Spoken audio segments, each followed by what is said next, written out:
While attacking the Umbrella Corporation, Alice finds a group of survivors in an abandoned prison and will have to face the evil executioner and the sewer-crawling zombies to save her new group.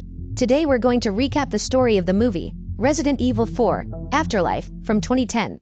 After an accident at the Umbrella Laboratories, a virus spread across the planet and wiped out most of humanity. But unluckily for the survivors, none of the bodies remained down for long, triggering a zombie apocalypse. Even after the global destruction, Umbrella has hidden underground in Tokyo and continues to experiment with the T-virus, but Alice, a former employee, is willing to do anything to stop the operation. Outside, two watchmen are eliminating the zombies approaching Umbrella when they are neutralized without even realizing it. In the command center underground, the operators realize that all the external sentries have been eliminated and notify President Wesker, leaving him in a state of alert. Wanting information about the invader, he asks to speak to the watchman at the surface gate and sees the exact moment when the soldier is eliminated. With the invasion confirmed, Wesker sends his men to wait for the target to arrive by elevator, but they end up being surprised by Alice, who comes down the ventilation shaft, causing most of them to be eliminated without even seeing what hit them. Using two katanas, the woman removes the heads of some soldiers and pierces the abdomens of others.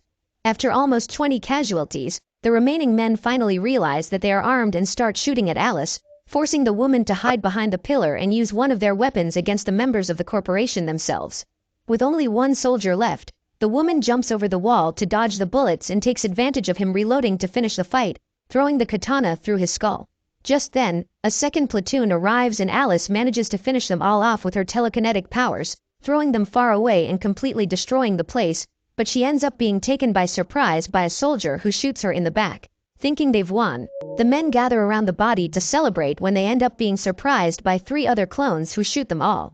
Watching everything on camera, Wesker orders the operators to activate the security protocols.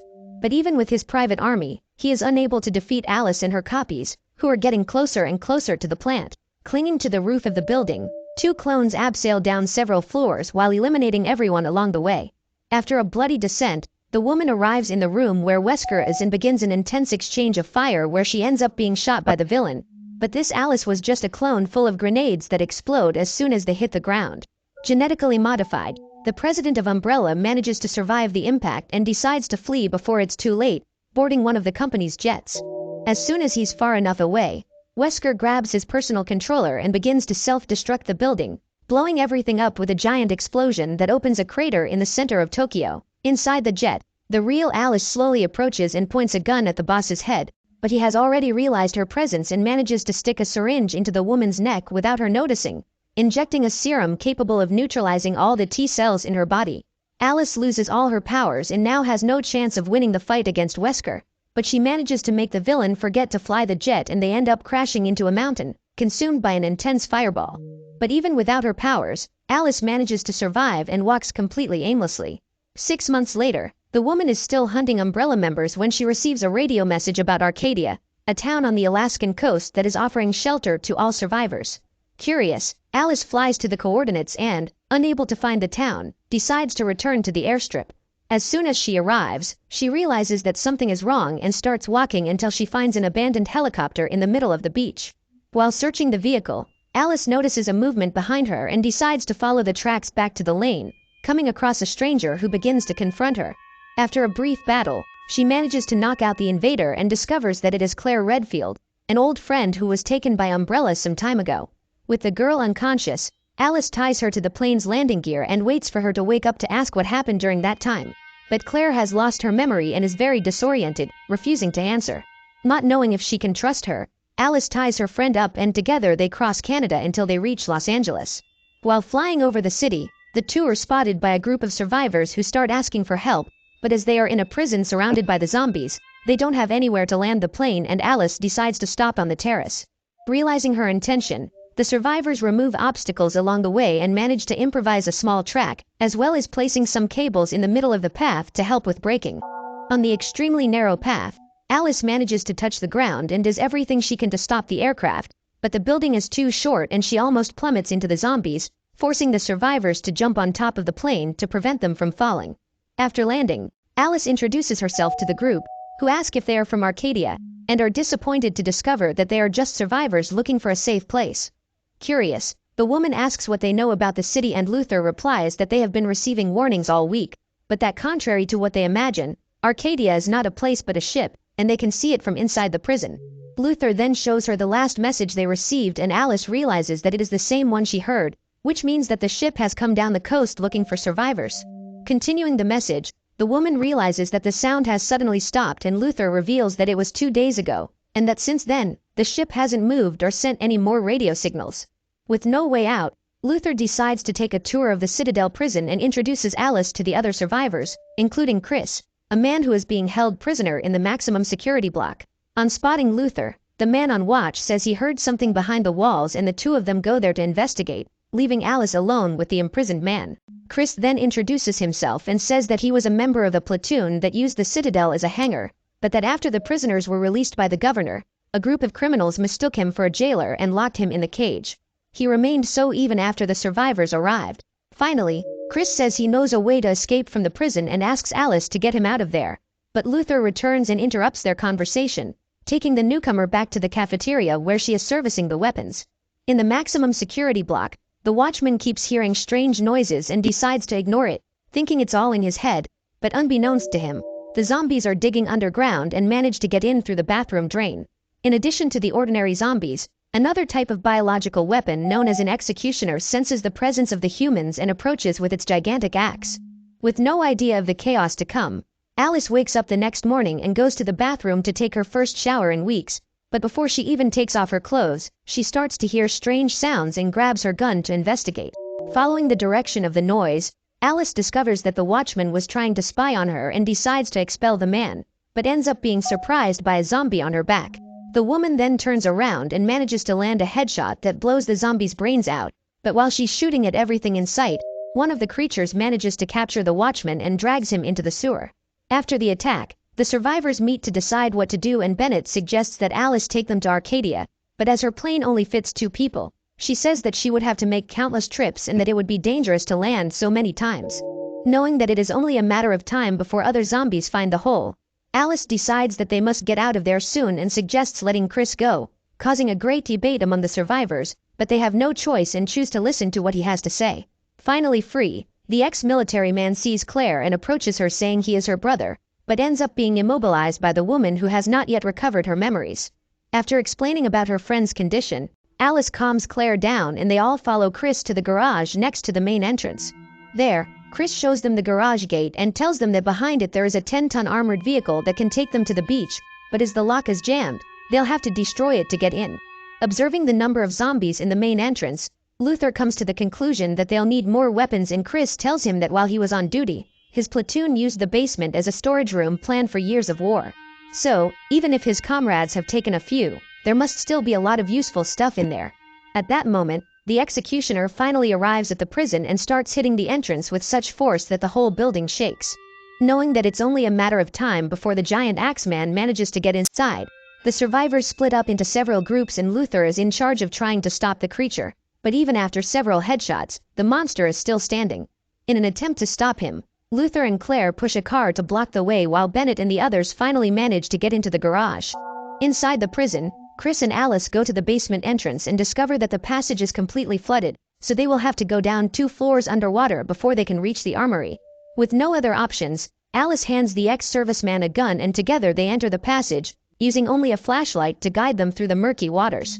After almost 2 minutes underwater, the pair finally reach the other side and light a flare to illuminate the corridors, but before they can locate the armory, they are surprised by a horde of zombies that come out of the water to attack them, forcing Alice to go through the skull of one of them with her sword while Chris shoots the others. Running low on ammunition, the pair decide to flee through the corridors until they find the weapons depot and fill their backpacks, but even though their mission is complete, they can't get back through the door and decide to escape through the ventilation ducts. In the garage, one of the survivors realizes that the armored vehicle has no engine and that in this condition it will take a week to get it working. But Bennett is not willing to wait that long and decides to eliminate his companion in cold blood, taking Kim along so that together they can steal Alice's plane. At that moment, the executioner finally breaks down the gate and thousands of zombies manage to invade the prison, forcing Luther and Claire to flee to the terrace. Hearing the sound of her plane, Alice also rushes to the top floor and tries to stop Bennett from stealing it, but the man is still armed and she has to take cover to avoid being shot. Realizing his former boss's madness, Kim refuses to get on the plane and just watches Bennett leave, taking with him the last chance they had to ask for help. But the zombies arrive on the terrace and they don't even have time to mourn. Now that they have plenty of weapons and ammunition, the survivors eliminate the zombies while retreating to the elevator. But since they have no electricity, Alice stays behind and throws a grenade that explodes the steel cables, causing the rest of the group to fall into the flooded pit. After the fall, Luther leads the group to the shower block, while Alice leaves a bomb on the ground and jumps from the terrace, causing some zombies to be destroyed by the explosion while others fall from the building trying to catch her. Downstairs, the woman continues shooting at the zombies until Luther appears to take her to the shower, but with hundreds of zombies and little ammunition, she throws the revolvers away and picks up her sawed-off shotguns, managing to blow the brains out of the brain eaters and clearing the way. Together with Luther, the woman arrives at the shower room where everyone is debating what they should do, coming to the conclusion that the best option is to enter the tunnel until they reach the sewer and then the sea. With no other options, Chris and Luther offer to go ahead and clear the way, but while waiting to enter, the women are surprised by the executioner who splits Kim's body with a single blow from his axe. Used to her powers, Alice jumps on her rival and kicks him in the face, but she can't do any damage now that she has the strength of an ordinary person. While the mutant tries to hit her with his gigantic axe, Alice takes out her shotgun and aims it at the creature, but ends up being hit first and drops her weapons to the ground, leaving her completely defenseless. To help her friend, Claire manages to land a few more headshots on the executioner, but the executioner is so overpowered that it doesn't even tickle. With his axe, the radioactive monster runs after the girl trying to cut off her head and ends up breaking the water pipe, causing a large amount of liquid to gush out. Cornered, Claire runs towards the giant as if to confront him and at the last second slips under his legs, grabbing Alice's shotgun and using it to shoot the executioner in the head, knocking him out instantly. Thinking they've won, the women gather to celebrate when the cursed man uses his last strength to throw his giant axe in their direction. Because of their years of training, the two manage to dodge and strike back with more shots from the shotgun, blowing the executioner's skull off once and for all. After the battle, the two enter the tunnel and follow the path until they reach the other side, descending into the sewer one at a time. But when it's their turn, Luther ends up being captured by an unliving and a cave-in occurs, making it impossible for them to return to save him. When they reach the coast, the trio take a small boat and sail to the Arcadia, but to their surprise, they find the deck almost completely empty, except for the plane that Bennett destroyed. Checking the ship, they discover that for some reason the crew abandoned the vessel in a hurry, leaving the fuel and electricity working perfectly. Reading the logbook, Chris discovers that the crew threw all the boats overboard and fled 3 days ago, but for some reason, the accountant says that there are still 2,185 passengers on board. Curious, they decide to go to the lower compartments to look for people and find the umbrella symbol on one of the doors, revealing that Arcadia was just a trap to attract survivors. At that moment, the gate opens and they enter a large white room where the bodies of the passengers are waiting to undergo the experiments. Looking for a way to save them, Alice begins to walk around the place until she comes across a large trail of blood. Following the clue, she ends up in a room full of umbrella jets and immediately sees the same explosive that Wesker used in Japan, but decides to ignore it and move on. In the next room, the woman finds several bodies lying on stretchers and Wesker sitting on a throne next to his dogs.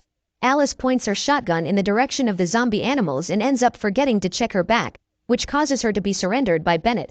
Unable to react, the woman drops her weapons and asks Wesker what he wants, discovering that the T-virus is running through the villain's veins and enabled him to survive the accident, but as it is extremely powerful, the mutation is trying to take over his genetic code.